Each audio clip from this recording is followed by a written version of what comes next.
up. My intel said trade up to get Michael Penix Jr. They had to think about Denver picking one pick ahead. They're in the same divisions. Who would have thought Atlanta, though, would make this move? I didn't see it coming. I don't know who did. Shefty, let me get to Shefty here quickly with the concerns about the injuries. What can you tell us? Well, the teams were not concerned about his knees, not concerned about his shoulders. Raheem Morris lumped Michael Penix, and the Falcons felt like they couldn't wait. There have been speculation swirling in recent weeks that he could be the pick, and now there have been 4 quarterbacks picked in the first 8 picks, with JJ McCarthy and Bo Nix still out there, Greeny. It's the first time in the common draft era 4 quarterbacks go in the first 8 picks. The Bears will be next. Booger, your thoughts on Michael Penix to Atlanta? Michael Penix is a really good player. You talk to some of the quarterback coaches around the league that went to all the pro days. They said he had the best arm. The ball comes off of his hand electric. The key is, when will we see it? Kirk Cousins is going to play if he's healthy, so when will you see Michael Penix on the field? That really is the question. Do they want to see him on the field immediately? You obviously have brought in Kirk Cousins not just for one season. Yeah, look, I mean, it just makes you wonder, like, what do they feel about Kirk Cousins' status going forward? That's it. Well, we'll find out. So the Bears made the first pick of this night, and now they will make the 9th selection. Here's Roger Goodell. With the 9th pick in the 2024 NFL Draft, the Chicago Bears select Rome Odunze, wide receiver, Washington. The big questions on all the talk shows in Chicago this week. Do they draft the lineman to protect the young quarterback, or the receiver to give him the weapon? Now we have our answer. Consensus All-American out of Las Vegas, 167 catches and 20 touchdowns the past 2 seasons. And Melly is tough. He suffered a broken rib and punctured lung last September, didn't miss a game, and led the country in receiving yards with 1,604. Love this kid. I said he was special early on. Tonight, Rome will burn you. Rome is 6'3" almost, 212 pounds with length, ran 4.45, 39 vertical, 24 contested catches in 2023, most in FBS. You talk about consistency, 5 or more touches in every game. The only game he hit was Utah, and he had 2 touchdown receptions. This kid is like Marvin Harrison, and Marvin Harrison Sr. in terms of work ethic. He's humble, he wants to get better and better. Michael Penix Jr. had him to throw to. Also had Jalen McMillan and Jalen Pope, 2 really good players. You think about the Chicago Bears now with Caleb Williams and DJ Moore adding Romo Odunze, who to me, when you look back on it, I thought he was right, clearly the second best receiver, right there with Marvin Harrison Jr., slightly ahead of Malik Neighbors, but one of the best 4 or 5 players in this draft, and you get him and pick him. You want to get a guy inside of 5.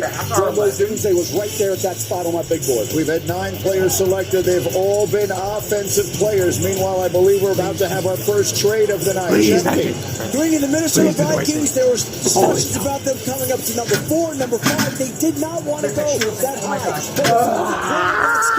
They felt they couldn't wait anymore, and have just engineered a trade with the Jets to come up to number 10, presumably to pick the quarterback. Why did we do that?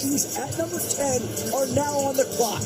Moving up 1 spot. The Jets were at 10, the Vikings there at 11, and so they come up here. One would assume this is for JJ McCarthy. I don't think there's any question that that's who it's for. I think Minnesota, to me, represents the organization that is best suited to really support a young quarterback. Yeah. They have it all. Offensive line, running backs, wide receivers, and they have the coaches to groom a guy like JJ McCarthy. Meanwhile, the Bears, of course, just took one of their new star young wide receivers, and Subway takes us down to Molly, who's with Rome Odunze. All right, thank you, Ron. You just caught balls from quarterback Caleb Williams just last week. How excited are you to play with him? I'm thrilled. You know, I got to watch him play from across the sideline, and I know how special he is, so I'm so excited to get to work from day one and go do something special. What has this Bears staff done to create a foundation for success right away in Chicago? I think they've been building it for a little bit now, and when I visited with them, you know, they're determined, they're tenacious, and I think I can get along well with them. So they've been doing it for a while. I'm just another piece to the puzzle. All right, congrats, Ron. Happy for you. Thank you. Go Bears. Now, the excitement in Chicago is unquestioned. The excitement in Atlanta for their young quarterback and the stunner, and the excitement in Minnesota where the Vikings have traded up, and they will make their pick next on ESPN.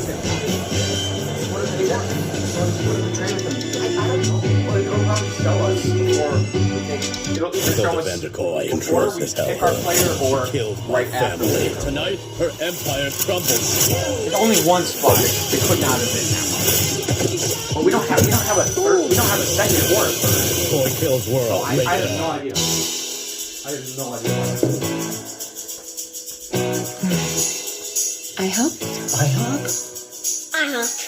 IHOP, the pancake of the month is here. Loyalty members earn bonus pan coins when they try them all. Like it's. You've earned this, so hold it up high. If it's in like the top 5, Because it's the things you make that show what you're made of. Especially when You are a fighter, and this is your reward. Modelo, the mark of a fighter. If your business needs a new application, then developers will have to write code. That's the only thing that A lot of that makes code. logical sense to me. If an application needs to be modernized, then you'll need time, Dallas Turner, that's what I want. resources, Bo and Nixon, Dallas caffeine. Turner. If this sounds daunting, then use Watson X Code Assistant. AI designed to multiply developer productivity so you can generate code quickly. Let's create a more modern foundation for business with Watson X Code Assistant. IBM, let's create... Tackle we don't really need. AT&T just sent me a heads up on the best plan for me. That's cool. They know what a pro wants. What a pro needs. Whatever makes me happy. Sets you free. And I'm thanking you for knowing exactly what a pro wants, what a pro needs. Whatever makes me happy sets me free. Not a clue. Good. A little bit flat. We'll get better. AT&T Optimizer provides proactive recommendations so you get what's right for you. That's so nice. The Cantina Chicken Burrito isn't just for late night, because it keeps it light with slow-roasted shredded chicken and finely shredded purple cabbage in a freshly grilled tortilla that's not shredded. Introducing the new Cantina Chicken Burrito, only at Taco Bell. Catch all your favorite off-season content on NFL Plus Premium. Stream exclusive off-season coverage from the NFL Draft, free agency, and more. Relive the biggest plays from the season with full and condensed game replays. Stay connected through the offseason with 24/7 football news and coverage on NFL Network. Don't miss any of the offseason action. Access NFL Plus Premium today on the NFL app.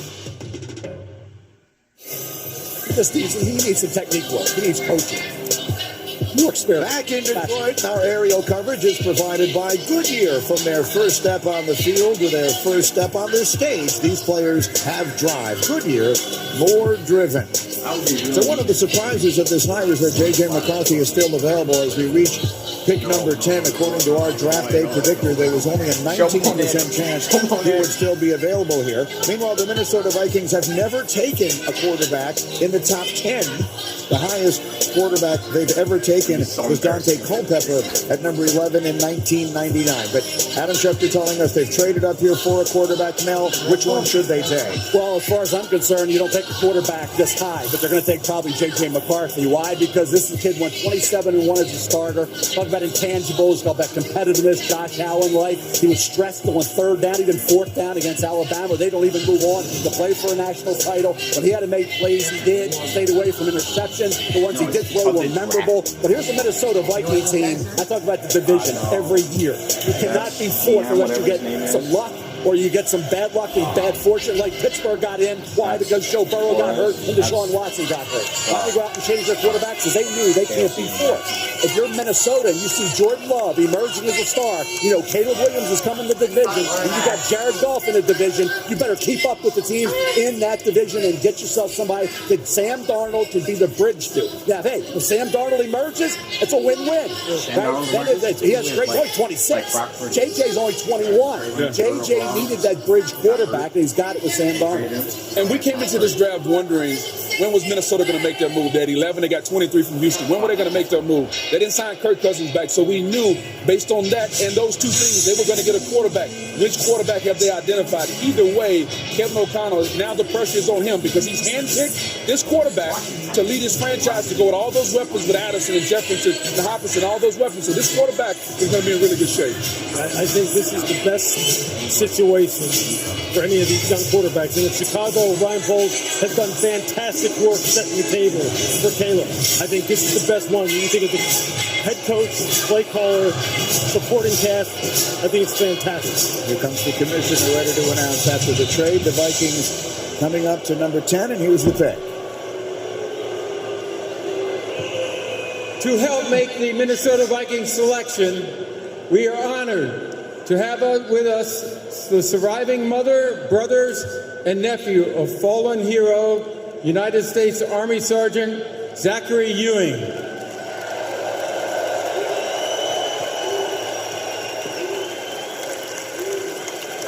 Zachary died after a battle with cancer, a cancer that was discovered after he was injured during his second deployment to Iraq. We salute him and thank his family and TAPS, the Tragedy Assistance Program for Survivors, which offers care to those grieving the loss of a military loved one. I'm now going to turn this over to Sergeant Ewing's nephew, Asher, who will announce the pick in honor of his uncle.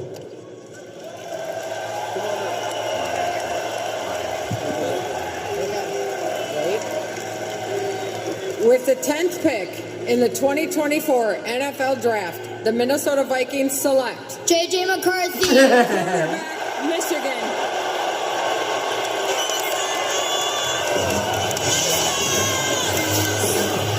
Well, you hear the ovation. There have to be some mixed emotions in this room. They love him here, having led Michigan to a national championship, and now he goes to the arch rival Minnesota Vikings of their Detroit Lions. All right, so Jim Harbaugh said he's the greatest quarterback in Michigan history. He is now the first to go in round one since Harbaugh himself did in 1987. McCarthy made the college football playoff both his seasons as a starter. He threw 49 touchdowns for the Wolverines, ran for 10 more. And Lewis picked up the thought you had a moment ago. He goes to a place where they are set up for success. Absolutely. Look, it starts with the head coach in particular. Josh McCown talked to him at the Combine. He's now the quarterback coach there in Minnesota. And he said, look, the thing that impresses him the most about Kevin O'Connell and his system is that they provide answers for the quarterback. There's nothing that a quarterback will come off the field and have a question about that he can't answer and provide a solution to. And when you have a guy who has that kind of ability to make those kinds of plays, you're not going to have to provide too many solutions for him once you kind of get him groomed, because JJ McCarthy is a fantastic prospect. No, Michigan didn't rely on him and put games on his back after week after week. But when they called on him under pressure, get outside the pocket, convert on third down, convert on fourth down, convert with your legs, make tough throws over the middle in the tight windows, push the ball down the field. He can do it all. He just doesn't have the volume of throws that some of these other guys have. And he won't have to play right away in Minnesota. But if he earns it, think of the weapons that he has to work with at wide receiver, offensive line, and at running back. It is all set for him. The talent is there, but of all the guys at the quarterback position that have been picked so far, this is the biggest gamble, because the sample size just isn't there like it is with the other guys. We've seen a plethora of throws, a plethora of reps from the other guys, but we haven't seen it with JJ McCarthy. So when we talk about the National Football League being a projection and what can you do for me going forward, this is the biggest risk, I think, Mel. Well, let me say this. This is the pressure to get the quarterback position right. It's the most important position in sports. That's why they're overdrafted. For JJ McCarthy, we say, well, he didn't have to carry the team, right? It was Blake Corum, that offensive line, the defense. But he was stressed on third down and on fourth down that Alabama game. It was traditional old school ball. That's the way they played at Michigan. He didn't live on bubble screens. He didn't live on layups. He lived on passes between the hashes. Almost 30% of his completions between the hashes. It wasn't gimmies like a lot of these quarterbacks that did those lofty stats and they're at 70% completion percentage. That's not what JJ did. Fourth quarter, he only threw 34 passes. That's it. So he didn't need to be the guy. And late in the year, you think about games you're waiting for that statement game. Other guys are making plays. JJ was doing what he needed to do. Win football games. I said he doesn't throw picks, but the picks he did throw were memorable. 2 in the semifinal game against TCU, 2 pick sixes there, to a pick before the half against Maryland. He got back into that game, right? But overall, 27-1 as a starter. To me, JJ McCarthy overdrafted. And I'll tell you what this does. It helps one quarterback, Bo Nix. Because now Bo Nix, there's a gap between Bo Nix, even though I have him down the line a little bit. Bo Bo Nix to Spencer Rattler is a gap. So if you want to get a potential starting quarterback that has similarities in some ways to a young Drew Brees, Bo Nix is helped by these 5 quarterbacks going in the top 10. So he too may get overdrafted. Well, bear in mind, the record for most quarterbacks to be drafted in round 1 is 6. We've had 5 taken so far. We're only 10 picks in here tonight. The Jets moving back 1 spot here. The Jets, there have been a lot of speculation. Do they go with the tight end and Brock Bowers? Do they go with offensive line help to try and protect Aaron Rodgers? They got 2 tackles that haven't played every game in their career. They need to protect Aaron Rodgers. We saw how his season ended last year. He's got to be protected. When you're choosing between offensive weapon or protection, you got to protect him. Aaron Jones. They're both 33 years old. Yes. Aaron Jones, Smith, and Morgan Moses. Let's see if that's the direction they go. Here's Roger Goodell. With the 11th pick in the 2024 NFL Draft, the New York Jets select Olu Fashanu, tackle, Penn State. And those Jet fans should be happier than they look. He's 6'6", 312 pounds, a consensus All-American in the Big Ten's Offensive Lineman of the Year in 2023. Look at the excitement. That's what this night is about. The wildest dreams of these young men and their families coming true directly before your eyes. He started 21 games for the Nittany Lions, allowed just 1 sack. He was the teammate at Gonzaga College High School in D.C. of Caleb Williams, who went number 1 tonight.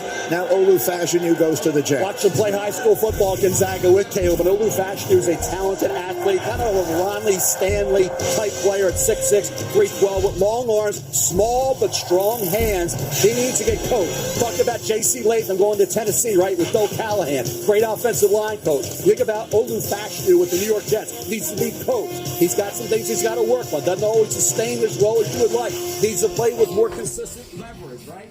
Needs to make better initial contact.